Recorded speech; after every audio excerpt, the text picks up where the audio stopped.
Anda punya teman. Temannya seringkali menjelek-jelekan Anda.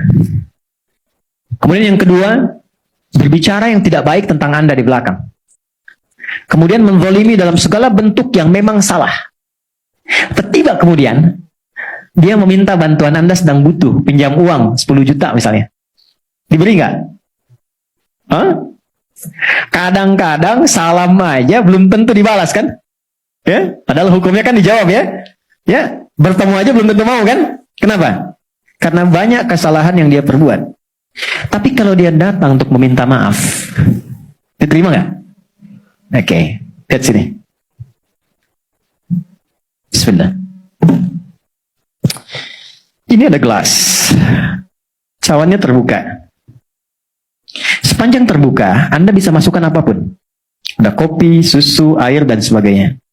Tapi kalau kita tutup begini, dan penutupnya begitu pekat, bukan tisu, yang masih bisa ditembus. Kita mau masukkan apapun sulit. Bukankah saat sholat tadi, kita ingin terkoneksi dengan Allah, supaya minta apapun? Ya kan? Kita minta disehatkan, minta diberikan kesuksesan, rezeki yang melimpah, masalah dihilangkan, ya kan? Kenapa ada sebagian orang yang sholat ketika meminta nggak terkabul? Padahal orang dulu baru nyebut sudah diberikan. Tuh. Orang dulu minta dikasih. Bahkan selesai sholat dapat. Kenapa? Dalam kondisi kita meminta, kita nggak mendapatkan apa yang dimohonkan itu. Boleh jadi, apa yang disampaikan Nabi itu hadir dalam kehidupan sementara orang. Saya nggak menyebut kita. Saya menjauhkan kata itu dari kita semua. Ada orang yang datang kepada Allah itu dengan maksiat yang dibawa, tapi belum ditobati. Jelas? Maka apa kata Nabi? Thumma dzakara rajulan. Nabi mengisahkan seorang lelaki. Yutilus safara asy'atha aghbara. Dia menempuh perjalanan panjang sampai berdebu, capek, jauh jalannya. Yamuddu yadaihi ilas sama. Dia ingin berdoa. Kalau ini digambarkannya datang ke Mekah lah, mau doa. Kan? Begitu sampai tiba ke tujuannya, apa yang terjadi? Kata Nabi, komen pertamanya. Ingat, kalau Nabi sudah komen, maka kita apa yang harus dilakukan? Tinggal like, subscribe. Like, share, and subscribe. Apa komen Nabi? Anna yustajabu lidzalik, mat'amu haram, mashrabu haram, malbasu haram, wa ghudhiya bi haram.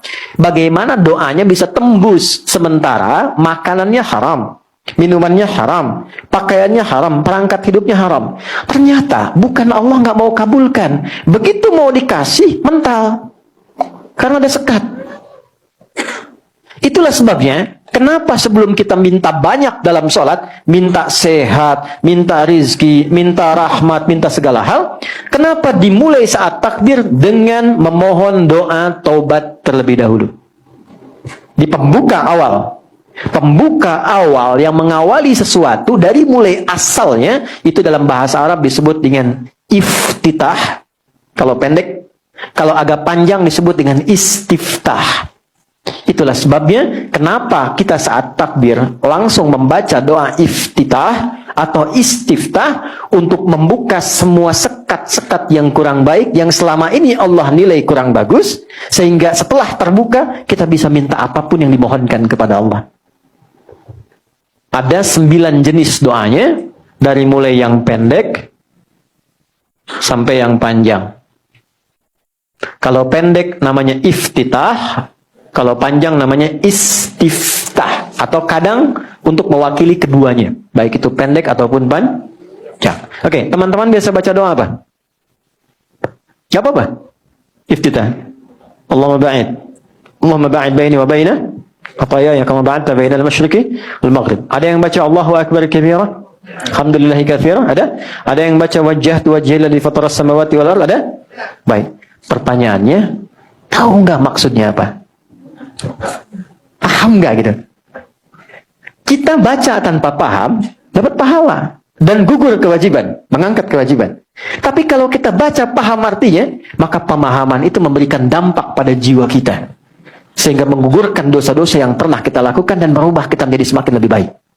Saya ambil contoh. Baik, 3 tadi saya bahas dengan cepat. 1. Allahumma ba'id baini wa baina khataayaya kama ba'adta baina al-masyriqi wal maghrib. Allahumma naqqini minal khataaya kama yunaqqa ath-thawbul abyadu minad danas. Allahumma ighsilhu bil ma'i wath thalji wal Baik, teman-teman, kalau ada orang berbuat salah, perbuatannya disebut dengan akhto'a. Oke? Kesalahannya disebut dengan khoti'ah. Kalau banyak, maka disebut khotoy. Itu yang banyak salahnya. Khotoya. Gini. Khotoya. Yang banyak salahnya. Oke? Kalau saya mengaku saya ini banyak salah, maka tambahkan ya kecil di ujungnya. Khotoya ya. Gini. Artinya saya mengaku banyak salah. Saya mau tanya, siapa matanya yang tidak pernah berbuat salah dalam memandang? Ada?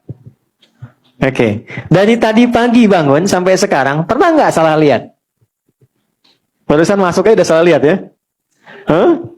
Oke. Pernah nggak telinga itu berbuat salah dengar? Baik. Sampai ke ujung kaki, selalu pernah salah kan? Baik ya? Artinya, kesalahan yang dilakukan itu tidak satu dua, mungkin banyak. Ini yang datang ke sini pun, saya ingin tanyakan. Dengan orang tuanya, baik tidak? Ada masalah nggak? Dengan pasangannya, dengan anaknya, dengan kerabatnya. Puncaknya dengan Allah. Tidak ada satupun manusia yang bebas dari salah. Semua pasti pernah berbuat salah. Tapi indahnya Allah, dipanggillah setiap hari 5 kali untuk memperbaiki kesalahannya. Jadi tidak mungkin orang jadi baik kalau tidak ada salah. Kesalahan itu dihadirkan untuk belajar supaya jadi lebih baik. Sama, saya kadang suka heran. Orang berdoa minta sabar, tapi saat dikasih jalannya tidak menerima. Saya tanya ya, kalau Anda minta sabar sama Allah, dikasih oleh Allah sabar atau dikasih ujian?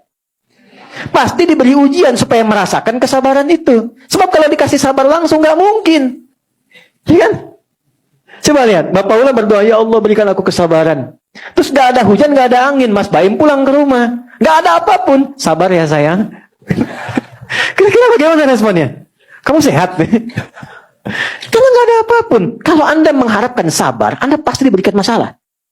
Kalau orang berharap kesuksesan, apakah langsung dikirimkan harta? Tidak. Kan diberikan pekerjaan. Kalau orang berharap kebahagiaan, nggak akan diturunkan langsung. Pasti diberikan jalan untuk saling mencintai, baru bahagia. Sama persis kalau orang ingin jadi baik, maka Allah turunkan ujian yang menguji dia supaya belajar dari kesalahan, supaya jadi baik. Karena itulah orang kalau saat akan sholat, pasti punya salah yang dibawa. Maka bayangkan sebelum sholat, mata itu salah memandang. Mungkin. Boleh jadi sebelum sholat kepada anak salah melihat. Ini share ya. Apa yang saya biasakan. Mungkin kalau bermanfaat silahkan ambil. Kalau tidak Anda boleh tinggalkan. Saya itu pribadi yang menata diri untuk tidak pernah bisa marah pada anak-anak. Gak bisa marah. Sederhana. Anak kalau belum balik, Allah menilainya itu tetap dengan kekanak-kanakannya. Nggak ada hisab. Jadi kalau dia salah, itu nggak dihisab oleh Allah karena masih anak-anak. Jelas?